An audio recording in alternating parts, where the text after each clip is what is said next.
우리가 사는 세상은 수많은 갈등으로 점철되어 있습니다. 지역에 따른 갈등, 세대 간의 갈등, 그리고 경제적 격차에 따른 갈등.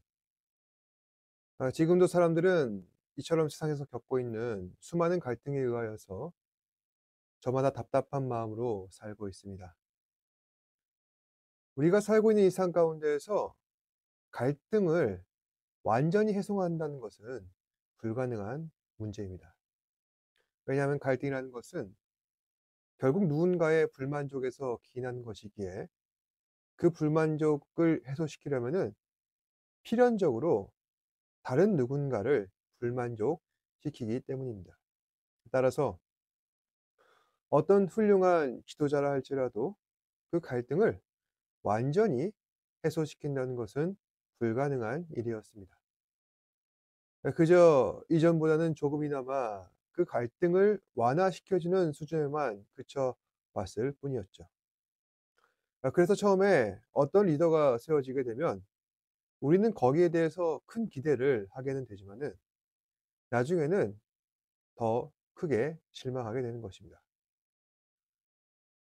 갈등을 완전히 해소시키고 만족감을 주는 사람은 그 어디에도 없습니다. 아무리 똑똑하고 훌륭할지라도 인간에게 죄가 있는 한 갈등이라는 것은 무한 생성되기 때문입니다. 여러분께서는 삶의 현장 가운데에서 어떠한 갈등을 겪고 계십니까? 직장에서, 학교에서, 무엇으로 마음이 불편하고 짜증나며 불안해하십니까? 오늘 말씀은 인간 사이의 갈등과 그 원인으로 주목되고 있는 욕망의 문제를 다루고 있는 말씀의 내용입니다. 먼저 본문을 보시면은 이삭이 나이가 들어서 시력이 희미해지게 되었고 그 기력도 예전만 못하게 됩니다. 이제 시간이 얼마 남지 않았음을 직감했던 이삭은 이제 에서를 불러 다음과 같이 이야기하는 겁니다. 이삭이 이르되 내가 이제 늙어 어느 날 죽을는지 알지 못하니 그런즉 내 기구 곧 화살통과 활을 가지고 들어와 들에 가서 나를 위하여 사냥하여 내가 즐기는 별미를 만들어 내게로 가져와서 먹게 하라. 내가 죽기 전에 내 마음껏 내게 축복하게 하라. 이삭은 마지막으로 죽기 전에 자신의 사랑하는 아들이 만든 그 음식을 먹고 싶었습니다. 이삭이 그 당시에 가장 사랑하는 아들은 바로 에서였죠. 에서는 활동적이고 육체적인 능력이 뛰어난 인물로서 이삭이 이삭도 에서의 이러한 마초적인 기질을 좋아했던 것 같습니다. 당시에는 이런 사람들이 싸움에도 능하고 생존력도 강했기에 이삭이 생각하기를 에서라면은 내가 이루지 못한 많은 민족을 이루는 그런 하나님의 크신 복을 나타내게 될 것이다 라고 믿어왔던 것입니다. 그래서 에서가 잡아온 짐승으로 그가 만들어주는 음식을 마지막으로 먹고 마음껏 축복하자 생각했던 것이죠. 그래서 자신의 모든 소유와 하나님께 받은 복을 물려줄 것으로 기대했습니다. 하지만 이러한 이삭의 계획이 틀어지고 말았습니다. 그 계획을 기획한 사람은 자신의 아내 리브가, 집행한 사람은 아들 야곱이었습니다. 리브가는 이삭과 에서가 나누고 있는 이 대화를 장막 밖에서 몰래 들었던 것 같습니다. 그 즉시 야곱에게 이 사실을 알리죠.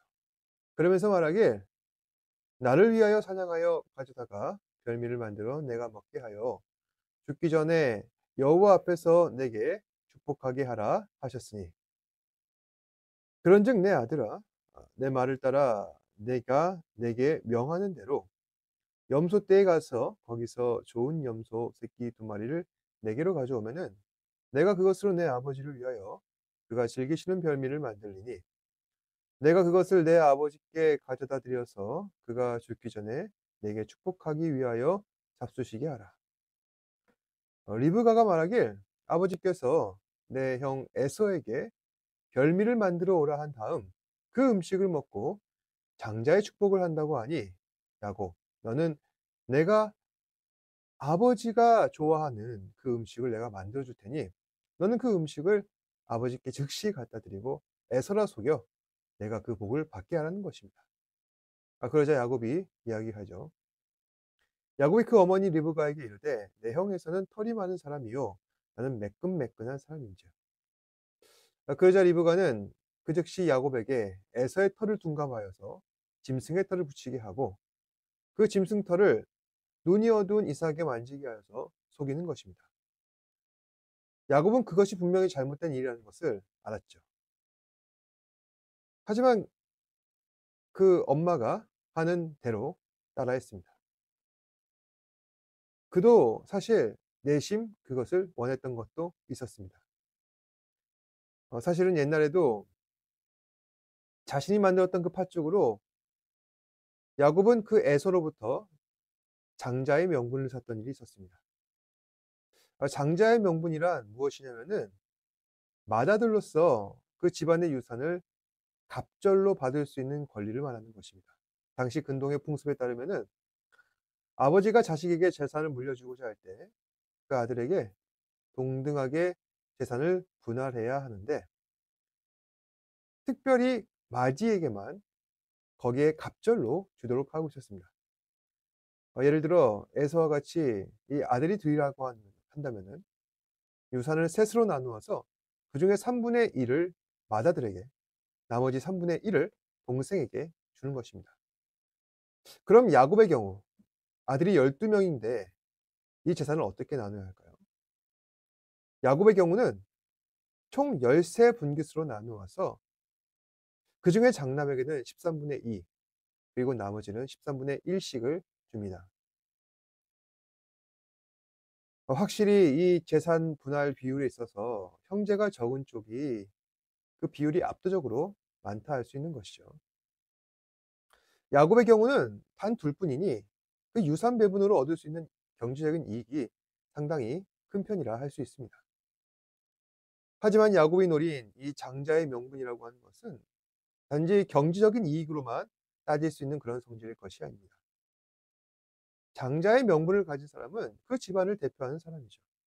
그러니 평생토록 아버지가 누려왔던 지위, 명성, 밭이나 땅, 하인들까지도 장자의 명분을 가진 사람이라면 모두 다 가질 수 있는 것입니다. 그러한 지위로서의 명예뿐만 아니라 장자의 명분을 가진 사람은 영적인 축복까지도 함께하게 됩니다. 여러분, 영적인 축복은 무엇을 말하는 것일까요? 하나님께서 우리에게 약속하신 구원의 복을 말하는 것입니다. 내가 너를 반드시 구원하겠다. 내가 너와 항상 함께하리라. 하나님께서 이와 같이 동행하시는 복, 구원하시겠다는 그 약속. 그 약속이 모두 다 장자의 명분 안에 있는 것입니다. 야곱은 이 복을 에서에게서 받았던 것이죠. 그리고 이번에는 아버지 이삭으로부터 공식적인 장자로서의 인증을 받으려는 것입니다. 야곱은 어찌저찌해서 성공적으로 이삭에게서 형의 복을 쟁취하였습니다. 사실 엄밀히 말하자면은 야곱이 얻은 복은 형에게서 뺏은 것이죠. 그럼에도 불구하고 제가 형의 복을 야곱이 쟁취하였다라고 말한 이유는 야곱은 장자의 명분, 그 축복을 얻기 위해서 자신의 있는 힘껏 최선을 다했기 때문입니다. 물론 그 방법은 잘못되었지만은 적어도 야곱은 에서에 비해서 하나님의 크신 복에 대한 간절함이 있었던 것입니다. 그러니까 하나님의 복에 대한 동기부여 하나만큼은 확실했던 것입니다. 하지만 에서는 그렇지 않았죠. 모든 것이 다 어설픕니다. 마치 나사 하나가 빠진 것 같습니다. 장자의 명분, 에서는 어떻게 했죠? 팥죽 한 그릇에 팔았습니다. 그는 생각하기에 아마도 아버지의 재산 그까짓 거, 내 힘으로 얼마든지 벌어올 수 있어 라는 그런 어리석은 생각을 했었을 것입니다. 그러니 그 장자의 명분을 고작 팥죽 한 그릇에 팔아버리는 어처구니 없는 일을 저지른 것이죠. 그렇게 흐른 뒤에 에서는 또다시 동생에게서 장자로서의 축복까지도 빼앗기게 됩니다. 이건 물론 야곱과 그 어머니 리브가의 철저한 계획 때문이었죠.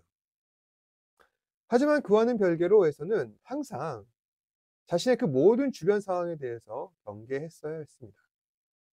자신의 발 뒤꿈치를 속이고 그리고 나의 모든 것들을 빼앗으려고 호시탐탐 노리고 있는 이러한 야곱의 기질을 이미 과거의 사례를 통하여서 알고 있는데 그것 하나 대비하지 못하여서 어처구니 없이 자신이 받을 복을 빼앗겼다는 것은 그가 생각하기에 나는 이 복을 당연히 받을 것이다. 방심했다는 증거 아니겠습니까?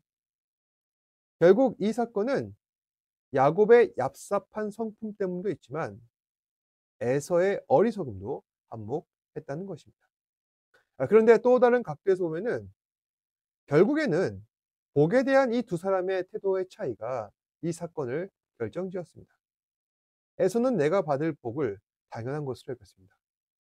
하지만 야곱은 그것이 내게 당연한 것이 아니기에 어떻게 해서는 얻기 위하여 자신이 할 수 있는 모든 것을 다 해야만 했습니다. 복에 대한 이 태도의 차이가 모든 것을 결정지은 것이죠. 오늘 이 말씀을 개인에게 적용하자면은 하나님의 복에 대한 우리의 자세는 어떻게 해야 하는가?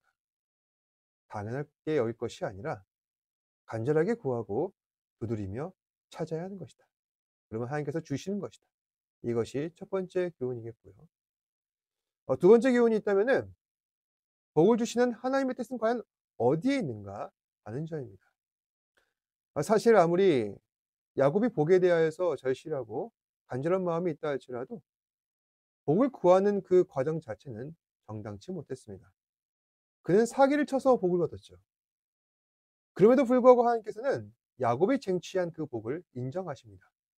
왜 하나님께서는 정당하지 못했던 그 야곱을 인정하셨을까요? 에서가 하나님의 복을 함부로 여겼기 때문에 괘씸해서였을까요? 그것도 답은 될 수 있지만 더 핵심적인 이유는 따로 있다는 것입니다. 그것은 바로 하나님의 주권적인 선택이 야곱이었기 때문입니다. 로마서 9장 13절 14절 말씀해 보시면요. 이런 구절이 있습니다. 기록된 바 내가 야곱은 사랑하고 에서는 미워하였다 하심과 같으리라. 그런즉 우리가 무슨 말을 하리요? 하나님께 불의가 있느냐? 그럴 수 없느니라. 이 말씀해 보시면은 사도 바울은 하나님께서 야곱을 사랑하시고 에서는 미워하셨다라는 말씀을 인용하면서 그러한 하나님의 선택에 불의가 있겠냐라며 반문을 하고 있습니다. 그러니까 하나님께서 누군가를 선택하셔서 구원하시고 복 주실 주권이 있기 때문에 창조주 되신 하나님의 선택 앞에 피조물인 저희가 감히 가타부타 할 수 없다는 것입니다. 그렇다면 왜 하나님께서는 주권적인 선택으로 야곱을 택하셨을까요? 그 당시의 시점에서 보면 이해할 수가 없는 것이죠. 하지만 먼 훗날 이때를 말씀을 통하여서 다시 한 번 더 되짚어 보면은 결국에는 하나님께서 야곱을 주권적으로 선택하신 이 일은 우리를 향한 하나님께서 정해 놓으신 잘 짜여진 구원 계획이었다는 사실을 알게 되는 것입니다. 야곱은 12 아들을 낳습니다. 그리고 그 12 아들 중에 유다의 몸에서 다윗이 나옵니다. 그리고 다윗의 자손으로서 예수 그리스도께서 잉태되셔서 우리를 구원하실 하나님의 독생자가 되어 주신 것이죠. 이 사실을 볼 때 우리는 하나님의 구원 계획, 야곱을 선택하신 그 계획을 수긍하게 되는 것입니다. 그 시점에선 이해할 수 없고 공감할 수 없지만 현재 나를 구원하신 하나님의 그 계획을 보면은 그때 하나님의 선택은 정확했구나.